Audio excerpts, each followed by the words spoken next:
Вкусного всем! Кибелинг или стритфуд улиц Амстердама. Жареная в кляре рыба с соусами, плюс бонус соус виски коктейль. Кибелинг — это жареная рыба в кляре, и покажется, что в ней такого особенного. Во-первых, если рыба свежая, это обалденно вкусно. Во-вторых, рыбу перед жаркой немного маринуют в специях.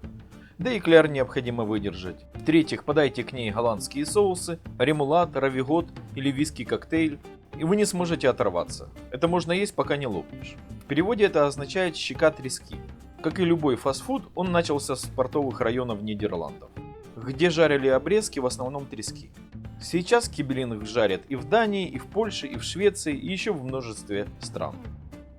Мы используем треску, увы, не свежевыловленную, мороженую, но хорошего качества. Для маринования пойдут такие специи.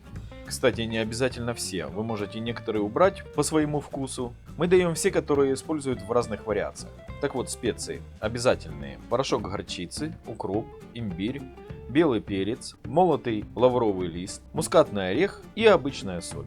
Не обязательные: кайенский перец, куркума, тимьян, сельдерейная соль, петрушка, молотый чеснок.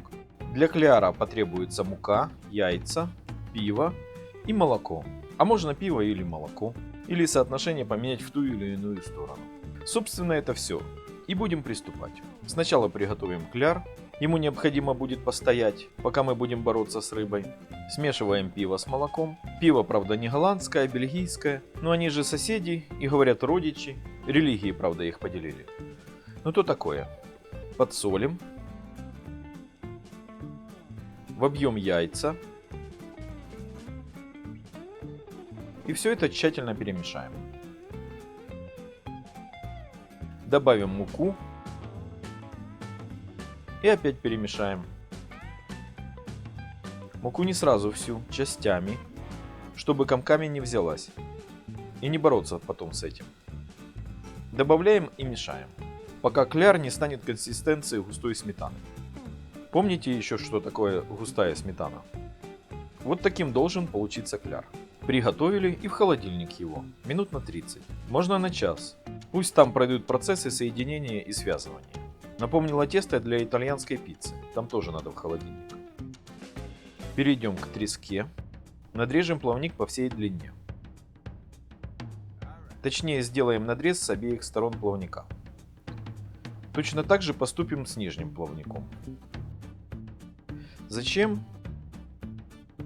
Чтобы одним движением, вот таким, начиная с хвоста, вырвать, оставив мясо в тушке.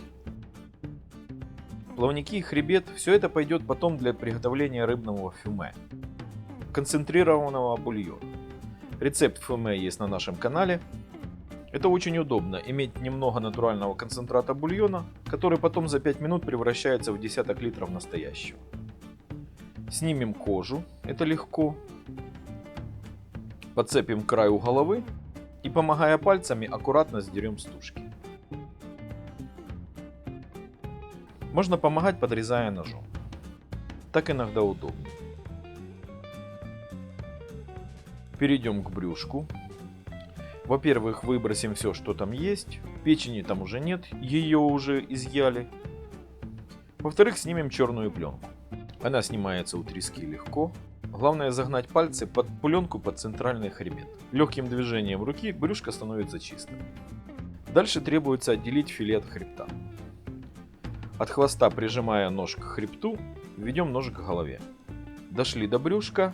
Сначала отделим выше него филе от спинных костей. Дошли до центрального хребта. Только тогда надрезами снимем мясо с брюшных костей. Также поступим с другой стороны. Чистенький хребет туда же. Для бульона на что-нибудь потом. Голландцы экономные люди, редко что выбрасывают, раньше по крайней мере. Учитесь. Понятно, что кости брюшные легко вынуть, даже если они остались в филе. Но в треске, как и в лососе, есть косточки по бокам филе. С ними сложнее, поэтому делаем как с плавниками. 2 надреза вдоль центральной линии. А потом вынимаем эту линию вместе с косточками. Они тоже когда-то станут бульоном. Сейчас они не нужны. Довольно большие косточки там. Теперь нарежем бескостное филе на кусочки, приблизительно 3 на 3 сантиметра. Можно было бы уже жарить, но это же киббелинг, а не банальная рыба в кляре. Смешаем специи, все, что я перечислил в ингредиентах, обязательные и необязательные, и познакомим их с рыбой. Хорошо перемешаем, чтобы специи покрыли все кусочки рыбы, и в холодильник минут на 20. Можно даже чуть дольше, но на ночь я бы не оставлял. Соль заберет всю влагу из рыбы. И когда все составляющие побывали в холодильнике и соединились и промариновались, будем жарить.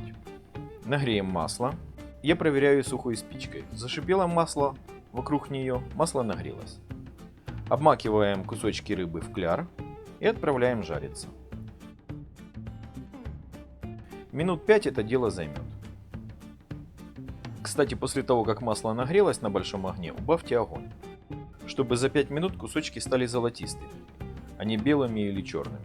Обычно я убавляю до близко к минимальному. Пожарились, вынимаем.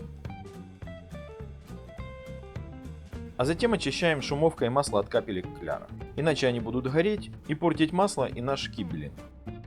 Следующая партия. Огромное количество кусочков бросать в масло нельзя. Она охладится и не будет жарить, все слипнется.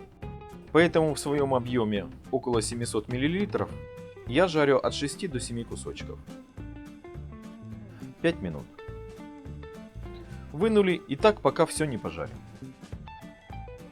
Выкладываю желательно на кулинарное полотенце или салфетку, или в худшем случае выкладываете на дуршлаг, чтобы удалить лишнее масло. А чтобы быстрее бросать кусочки, я каждую отдельную партию сразу помещаю в кляр. И быстро оттуда достаю и бросаю в котел. А в перерывах жарки приготовим соус виски-коктейль или заранее. Для этого понадобится майонез, кетчуп, виски и сок лимона. Только, пожалуйста, берите хороший виски. Его тут надо всего ничего, а привкус будете чувствовать.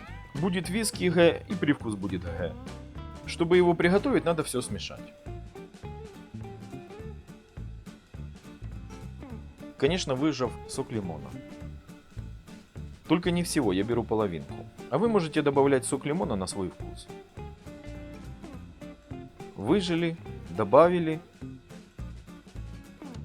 смешали и соус готов. Выкладываем рыбу, рядом соусы, ремулат, равигот, виски-коктейль. И вы в Амстердаме, но хоть ненадолго. И пиво обязательно где-то в холодильнике должно быть. Кусочки рыбы пропитались маринадом, но при этом сохранили все соки рыбы. Благодаря кляру. А соусы, и равигот, и ремулат, и особенно понравившийся детям виски-коктейль. Он, кстати, не алкогольный совсем, содержание алкоголя на уровне кефира. Легкая смесь майонеза с кетчупом, с оставшейся очень легкой терпкостью виски. Приятного аппетита! Или по-голландски, сейчас постараюсь, «Eet smakelijk». Смак в общем вам. А мы ждем вас. Подписывайтесь на канал Корчма и будьте здоровы!